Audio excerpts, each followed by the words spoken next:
পশু পাখি বেঈমান লাই রে ভাই, পশু পাখি বেঈমান লাই রে ভাই, মানুষ হয় বেঈমান রে ভাই, মানুষ হয় বেঈমান। পশু পাখি বেঈমান লাই রে, পশু পাখি বেঈমান লাই রে, মানুষ হয় রে ভাই বেঈমান, আরে মানুষ হয় বেঈমান। আজকে যখন আমি বাড়ি থেকে বাড়াই, যখন আমাকে ফোন করে, আমি আজকে পশুর চিকিৎসাটা খুব জান মন প্রাণ দিয়ে কিন্তু করেছি, বা বিভিন্ন বিষয় থেকে শুরু করে নিয়ে আজকে যেগুলো ট্রিটমেন্ট করেছি, খুব মরা সংগ্রামী যুদ্ধ করেছি। আল্লাহ কিন্তু ভালো ভালো করার কিন্তু মালিক। বাড়ি থেকে বাড়ালছি আমি, যখন কোলাম থেকে বাড়াইলাম, রমনাপাড়া দেখলাম। রমনাপাড়া দেখার পরে আপনার দেখলাম হোসেননগর, ফুলপাড়, মাঠপাড়া, তারপরে ছকননগর, কুচগিরিয়া দিয়ে আপনার চলে গেলাম পাইকপাড়া, মাদাপুর। সব ছাগল বা গরুর যেগুলো ভাইরাস হচ্ছে, সেগুলো খুব মারাত্মক ভাইরাস একদম। কিন্তু আমি ট্রিটমেন্ট করেছি খুব সূক্ষ্মভাবে, তাতে কিন্তু সাকসেসফুল হয়েছে। বা ভাইয়েরা বা বন্ধুরা বা বাবাজিরা, তারাও কিন্তু সহযোগিতা সহানুভূতি দেখাচ্ছে। যেমন ডাঙ্গাপাড়া গেলাম, ডাঙ্গাপাড়াতেও 7টা ডাঙ্গাপাড়া আমি মোটরসাইকেল নিয়ে ঘুরলাম। এই যে আমার যে গাড়িটা আছে দেখতে পাচ্ছেন। তো এখান থেকে তারপর ওখান থেকে ঘুরে চলে গেলাম মির্গি, পুরো মির্গি দেখলাম, কালোখালি দেখলাম, গোবরা, রমনা, বড়বড়িয়া, বেলেপুকুর। তারপরে ওখান থেকে ঢুকলাম বাগডহরা। বাগডহরাতে ঢুকে ওখানে কিছু দেখলাম। তারপরে ঘোষের মাঠ গেলাম। ঘোষপাড়া একটা আমি পাড়ার ভিতরে যাতে আপনার লন্ডন মিশনের কাছে ঘোষপাড়া আছে, ঘোষপাড়াতে কিছু ঘুরে দেখলাম। ওখানেও সে যাওয়ার পর দেখছি ভাইরাস হয়ে গেছে মারাত্মক। দিয়ে তারপরে পুরো জিয়াগঞ্জটা দেখে ওখান থেকে কদমতলার ঘাট গেলাম, গঙ্গার ঘাটের কাছে দেখে, দিয়ে আলির স্টোরের নিচে ওখানটা কি জায়গা বলে আমার নাম অত মনে নাই, ওই জায়গা থেকে আবার স্কুল পাড়া গেলাম, জিয়াগঞ্জ স্কুল পাড়া। ওখান থেকে শুরু করে নিয়ে চলে গেলাম সুশান ঘাটের কাছে, দিয়ে আমি পাড়া ঢুকলাম।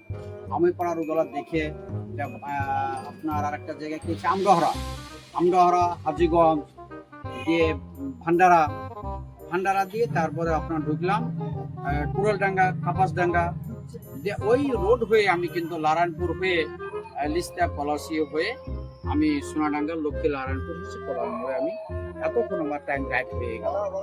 বা সেখানে আমি যেগুলো ট্রিটমেন্ট করেছি খুব সূক্ষ্মভাবে, বা কিছু মানুষের ওষুধ দিয়েছি আমি, যারা ধরেন যে জ্বর, সর্দি, কাশি, দাঁত দেওয়ার জন্য ফলছে, সেরকমভাবে আমার পাশে থেকে ভাইরা ও বন্ধুরা ও দোস্তেরা সকলে আমার পাশে থেকে সহযোগিতা করবেন, সহানুভূতি দেখাবেন। বা আপনাদের পাশে থেকে আমিও কিন্তু কাজ করব। বা আমি ফলের দোকানে আসার পরে আমার বন্ধু খুব রিলেটিভ, ওখানেও আসার পরে সে আলোচনার বিষয়, তিনার সঙ্গে আপনারা সহযোগিতা করবেন বা আহ্বান জানাবেন। বা আপনারা আমার যে ফোন নম্বরটা আছে, এই ফোন নম্বরে যোগাযোগ করবেন। কি বা রাত কি বা দিন, যেন টেবিলে কোনো পশু বা কোনো ছাগল যাতে নষ্ট যাতে না হয়। আমার কাছে আমি গরিবেরই কিন্তু ডাক্তার, গরিবেরই কিন্তু ডাক্তার। আমি বড় লোকের তো টাকা পয়সা আছে, তাহলে বড় লোকেরা বিভিন্ন জায়গায় বড় বড় হায়ার র্যাঙ্কের ডাক্তার কাছে যেতে, আমি গরিবের ডাক্তার। সমস্যা নাই, আপনারা আমার সঙ্গে আপনারা সহযোগিতা করবেন, কোনো চিন্তা নাই। বা সেখানে আমি আমার কাছে যতক্ষণ ওষুধ পানি থাকে ততক্ষণ আমি লিখে দিই না, বা ওই ওষুধটা আমি ট্রিটমেন্ট করি সূক্ষ্মভাবে। তারপরে হাজিগঞ্জে যাওয়ার পরে গরু দেখলাম যে গরু 4 হাত পা আপনার পড়ে গেছে, সে গরু টান ধরে গেছে, গরু পড়ে যাওয়ার পর উঠতে পারে না।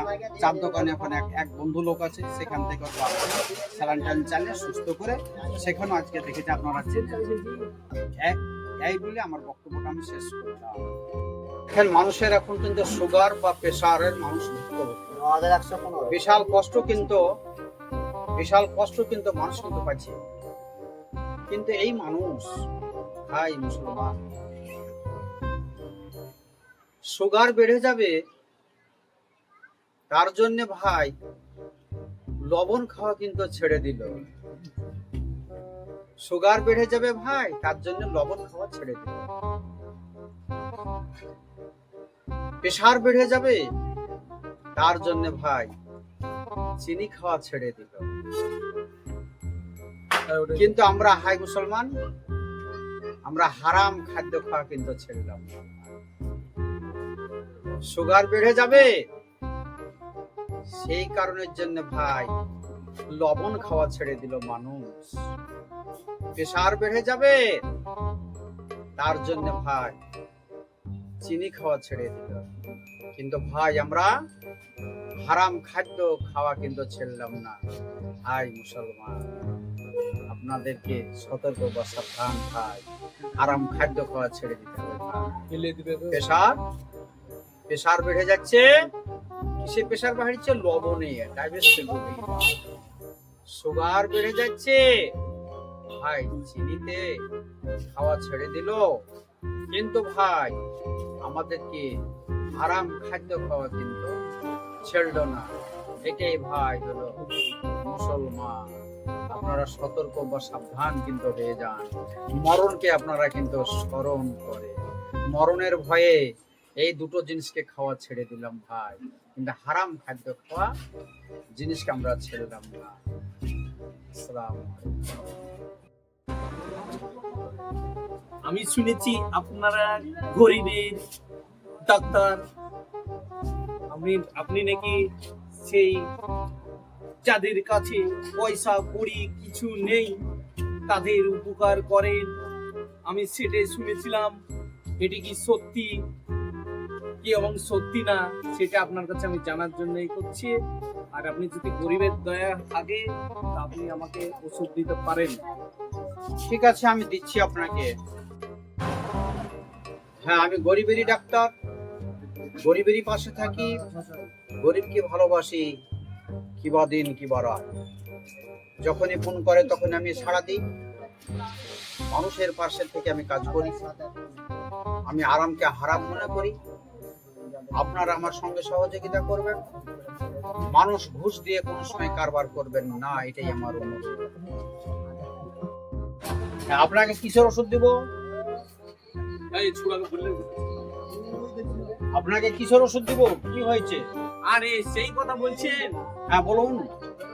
আমার সেই মুখ পাছা দিয়ে হাগা হচ্ছে না, সেই মুখ দিয়ে হাগা হচ্ছে, তার জন্য আপনি কি ওষুধ লাগবে সেটা আমাকে দেন। আমার ওটাই প্রয়োজন। দেখি আপনি তো গরিবের দয়া, গরিবের মায়া সব কিছু করছেন, দেন আমার। ঠিক আছে, আপনাকে দিচ্ছি। কিছুক্ষণ পরে আপনাকে সুস্থ হয়ে যাবে। জলের সংখ্যাটা একটু বেশি খাবেন, আর আপনাকে যে নিয়মিত ভাবে যেটা চলতে বলবো সেটা আপনি করবেন। আমি ওষুধটা আপনাকে দিচ্ছি, এখনই কিন্তু আপনি খেয়ে নেবেন। এখন খেয়ে নেবেন। এটা মুখে হাগাটা ভালো হয়ে যাবে। হ্যাঁ, আপনার অ্যাসিডিটিটা হয়েছে, পেটের ভিতরে যে বাতাসটা আপনার নিচ দিয়ে নামছে না, ওপর দিক দিয়ে আপনার উঠে যাচ্ছে। সেই কারণের জন্য আমি দিলাম, শুকনোভাবে আপনাকে ট্রিটমেন্টটা করলাম। তাহলে কিছুক্ষণের ভিতরে আমরা ভালো থাকবো। এরপরে একটা আপনাকে লিভার একটা লিপিড দিব। ওটা খেতে হবে, একটা খাবে। তাহলে সাথে তো হ্যাঁ হ্যাঁ, একটা খেতে হবে তো। হ্যাঁ, কোনো চিন্তা নাই। এরপরে আপনাকে একটা লিভার ওষুধ, একটা কিডনি ট্যাবলেট দিয়ে দেবো, লিফিপ্রিড একটা দিয়ে দেবো, আর একটা কিডনি ট্যাবলেট। তাহলে শেষ হয়ে যাবে। একটা ডক্টর দুইটা যেমন হয়তো দিয়ে দেবো আপনাকে। আপনি অরিজিনাল জিনিস খাবেন, অরিজিনাল কাজ। কোনো চিন্তা নাই, ভালো করা মালিক হচ্ছে উপরওয়ালা। আমরা হিল্লা, আমি গরিবের পাশে থেকে কাজ করি, কোনো চিন্তা নাই। গরিবের দয়া করে আমি গরিবের দয়া যতক্ষণ পারবো ততক্ষণ আমি সেবা করবো। মানুষের সেবাটা আমি ভালোবাসি। কিন্তু আমার কাছে তো পয়সা নেই। আপনাকে তো পয়সার কথা আমি প্রশ্ন করিনি। আপনি এমনি দিলেন? আপনাকে এমনি দিলাম। আপনি কেন? আপনাকে দিলাম, আমি গরিবের সেবা করি। আপনি মেহেরবানি করছেন, আপনার উপরে মেহেরবানি করলাম। সবসময় মানুষের গরিবের কাছে পয়সা থাকে। দয়া করছেন, বেশ ভালো। আপনি এরকমই গরিবের দয়া করতে আপনারা দোয়া করবেন, কোনো চিন্তা নাই। আমিও আপনাদের জন্য। Thank you. এদিকে তাকান একটু, লাইটের দিকে। এই ডাক্তার আমার মনে হয় যে সবচেয়ে ভালো। এই ডাক্তার গরিবেরই ডাক্তার। এই সবচেয়ে আমরা অঞ্চলে সবচেয়ে ভালো 1 নম্বর ডাক্তার। আমার মনে হয় যে এর কাছে ছাড়া আর অন্য কাউরির কাছে যাওয়ার দরকার হবে না। তাতে একবার যদি ওষুধ নেন মনে হয় কম ভেজবে ইনশাল্লাহ। আমি সেটাই বলতে চাচ্ছি, এই গরিবের দয়া, গরিবের মায়া, এই গরিবের সংসারে ভক্ত থাকে, সবকিছু সবচেয়ে ভালো রাখে। আর যাকে প্রয়োজন করে মনে করবেন তাকে একে ভালো করতে পারবে এক হচ্ছে উপরওয়ালা পরবানজিগার আল্লাহ, তারপরে পরেই এই ডাক্তার গরিবের ডাক্তার সব ঘরে ঘরে যে ওষুধ দিয়ে আসে। তার যদি কোনো প্রবলেম হয় তাও কোনো কোনো নাই, কিন্তু তাতে আপনার মনে হয় যে সবচেয়ে ভালো গরিবের ডাক্তার অল্প পয়সায় ভালো হয়ে যাচ্ছে। আপনারা তো যাচ্ছেন কলকাতা, বহরমপুর, জিয়াগঞ্জ, আপনার সব জায়গায় যাচ্ছেন, আপনি 3,000, 4,000, 5,000, 6,000 করে দিয়ে চলে এসছেন। সারাদিনটা আপনার কেটে যাচ্ছে লাইনে দিয়ে। তাতে আপনার মনে হয় যে এই গরিবের ডাক্তার সবচেয়ে ভালো। আপনার এখানে 10 টাকার ওষুধ নিয়ে দেখুন, 10 টাকার ওষুধে আপনার মনে হয় যে আর লালবাগ আপনাকে যেতে হবে না। মাঝে মাঝে নাম বলবেন। মনিরুদ্দিন, এই যে মনিরুদ্দিন সাহা সবচেয়ে মনিরুদ্দিন, মনিরুদ্দিন মনিরুদ্দিন ডাক্তার সাহেব গরিবের ডাক্তার সবচেয়ে ভালো। আমডাহারা অঞ্চলে 1 নম্বর ডাক্তার। তাতে মনে হয় যে এর কাছে আপনি আগে প্রথম নিয়ে দেখেন, যদি 10 টাকাতে ভালো হয়ে যায় আপনাকে লালবাগ যাইতে হবে না, না জিয়াগঞ্জ যাইতে হবে না, না কলকাতা যাবেন। আপনার মনে হয় যে মনিরুদ্দিন ডাক্তারের কাছে নেওয়া অবশ্যই একবার দরকার। এটাই হচ্ছে সবচেয়ে সাকসেস। আমি শুনেছি কিনা যার ঘরে খাওয়া দাওয়ার পয়সা থাকে না, ওষুধ নেওয়ার পয়সা থাকে না পকেটে, সেই ফ্যামিলিকে খুঁজে সাহায্য করে। দেখে 10 টাকার ব্যাপার, আমি 10 টাকার এতে ওষুধটা দিয়ে দিই, যদি কমে যায় সে আমাকে কোনো সময় খোঁজ করে দেবে। তো সেই জন্যে আমি বলছিলাম যে ওর কাছে আপনারা একবার ওষুধটা নেন, নিয়ে দেখুন সব আপনার জিয়াগঞ্জ, বহরমপুর, কলকাতা সব ফিরে এসে ওর কাছেই ভালো হচ্ছে। আমার মনে হয় এটাই সবচেয়ে ভালো হবে। আপনাকে না কোথায় যেতে হবে, না 10 টাকার কোথায় খরচ করে যেতে হবে, সেটাও না। আপনার এই পুরান মোড়ে বসে এই ফুড সেন্টারের সামনে আপনি ফোন করলে সে চলে আসবে, হাজির হয়ে যাবে। আপনারা আশা করি ওর কাছে নেবেন। খোদা হাফেজ।